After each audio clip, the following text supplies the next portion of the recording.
Hello, my name is Sasha Keo. I'm an indie author. I write urban fantasy. I am currently transitioning from being a hobbyist to a career author. This is the author journey.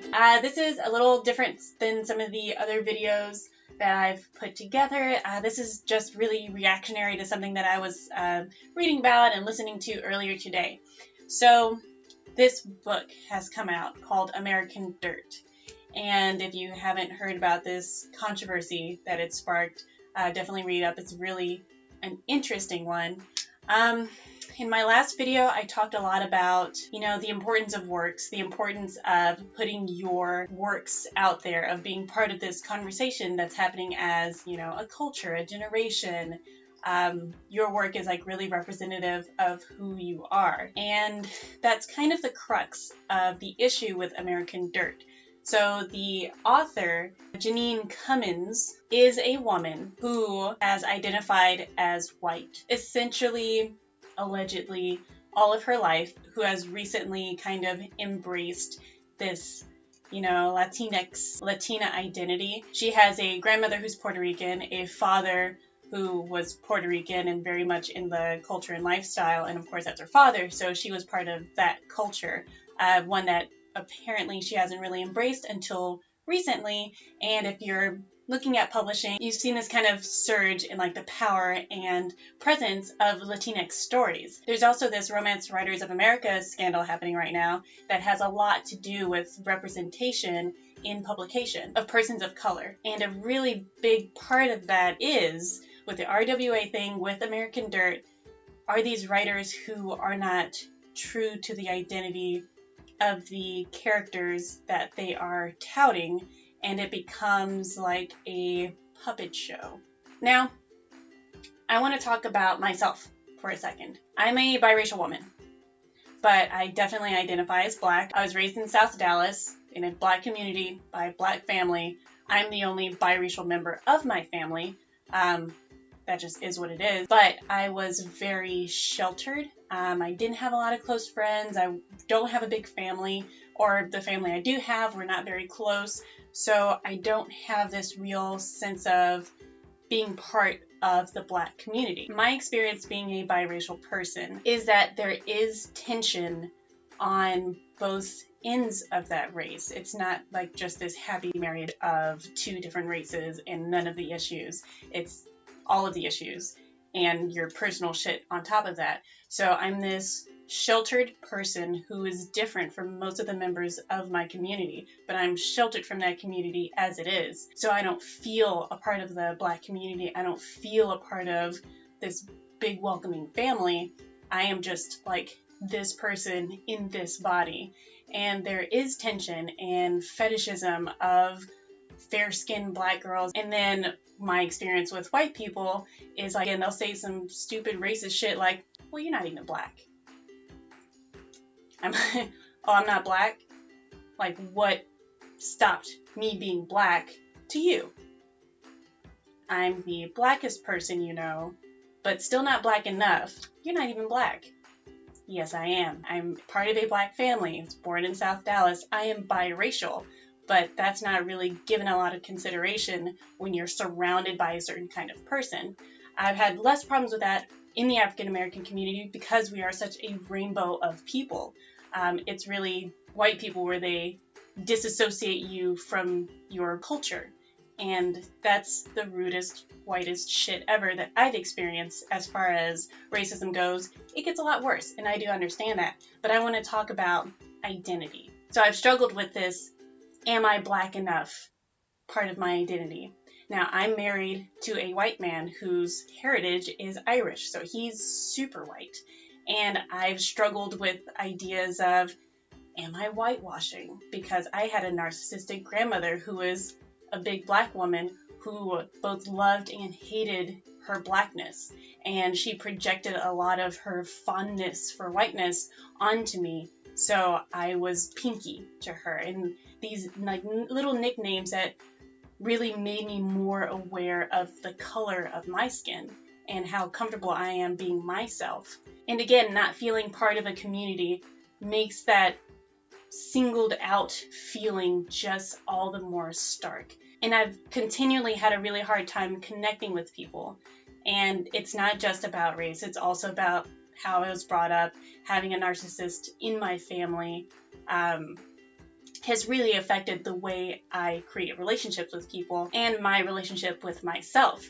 So going back to my racial identity and like being in a marriage that is an interracial marriage, and looking forward to the future, I've worried about when I have kids what their racial identity is going to be. Do they stop being Black because I'm not Black enough? Now, I say all this because this is my personal experience with a struggle of a racial identity in a country that is very race focused. Maybe all countries are like that, but this is America.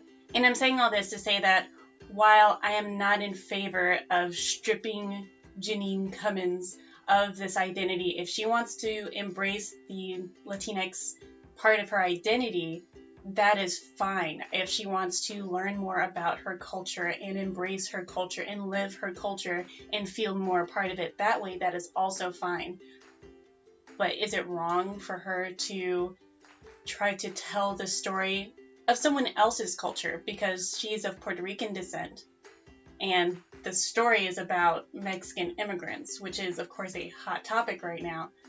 And it just seems wrong, because she is making this huge 7-figure profit on the dramatization of something she's only read about, and although she's researched. Now, I'm not here to pass judgment on what Jeanine Cummins did. She's not talking about someone who's trying to learn how to embrace her heritage. That would have been an interesting story to tell. It'd be interesting to have someone who looks white and is part of the white culture, but who identifies as a Puerto Rican, who relates her Puerto Rican heritage and that lifestyle when people see a white person, but really she's someone that they don't see when they see her. That would have been an interesting story to tell. That would have been her story that she contributes as part of a voice for her culture, who she is as a person. That would have been interesting. She went another way with it. And kind of going back to being a biracial person, culture is very sensitive and it's nuanced. And, if I have Black women in my stories, it's very important to portray them organically. I've had my characters be called Mary Sues because they look like me, because they're fair-skinned and have curly hair, and a lot of times are biracial. I have characters of all different races, but when I write that character, or when I have her as a main character, then all of a sudden it's a Mary Sue, but it's a very particular subset, I think. It's a very nuanced story that I can tell. I write urban fantasy, so that's like paranormal stuff in the everyday world. So it doesn't have a lot to do with race. It doesn't have a lot to do with cultures. But when I write my characters, a lot of them look like me. And that's not to have them not be Black. It's not to have them not be white. It's because this is my experience in the world. And so I have interracial romances because that's the life I live. It's not some political thing. It's just real life for me. If I were to write a book that had nothing but Black characters in it, that wouldn't be true to myself, my upbringing, my world that I live in. If I wrote a book with nothing but white characters, that sure as hell wouldn't be reflective of who I am and who I identify as. So I struggle with this thought, like, are my characters Black enough? So when I have these characters that are biracial, is that so niche because it's who I am? But that's why they need to be these characters. It'd be more simple to say, like, well, yeah, it's, Black protagonist, and like that's her thing, like her Blackness. And it's not, like, it just isn't, because I'm not trying to use race as like a sales tool. I'm not trying to make it so hot right now that, like, oh man, interracial couples are super hot right now, and Black strong female leads. I'm like, that's just like the people I know. That's just the me out there. And I think there is so many stories that need to be told, and we are all so very different. And embracing our differences and showing them off to the world is far more interesting than trying to learn someone else's culture to teach other people who also aren't part of that culture about that culture. Let them tell their own story. You tell your story. Whatever your background is way more interesting than something you could just research and regurgitate back into an audience just because they're paying you more. And that's the crux of it. 7 figures. 7 figures would make a lot of people write a lot of shit. You want to hear a story about what now? Apartheid? I am on it. I can see where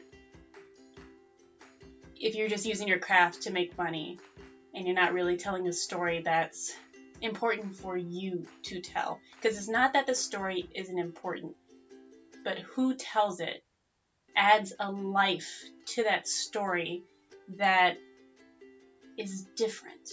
It just is different. That's why everyone's quoting, all of the sources that Jeanine used. Like, yeah, that was an important story that they told, that they related because they lived it. And you're parroting it, whitewashing it, and selling it to an audience that isn't who the story's about. And that's just been a whole big thing, but it really made me feel like reflecting on my own racial identity and how unique all of our racial stories are. In a time like this, it's important to tell your story. It's important to hear the stories that you need to hear. You don't need to write every story. You need to hear a lot of them so that you as a person are more informed and you see the world a different way. That influences yourself in your story, and it makes your story a better one to tell. So that's how I feel about that. I feel like I'm seeing a lot more biracial people in the world, which is always super cool. So I don't feel like, I'm one of a handful, and it's awesome. And I think that cultural story will be a really interesting one to tell as it develops and more people are more biracial and interracial and couples, and it's all very exciting for me. And if you haven't looked up the tweets, My Latino Novel, they are fucking gold. They're hilarious. Poor Jeanine Cummins, but read about it. She knew what was going to happen. She just did. But, that's the risk we take when we put something out in the world. But she started a conversation. Just good or bad, I'm having this conversation with you. Maybe you'll talk about it with someone else. So, maybe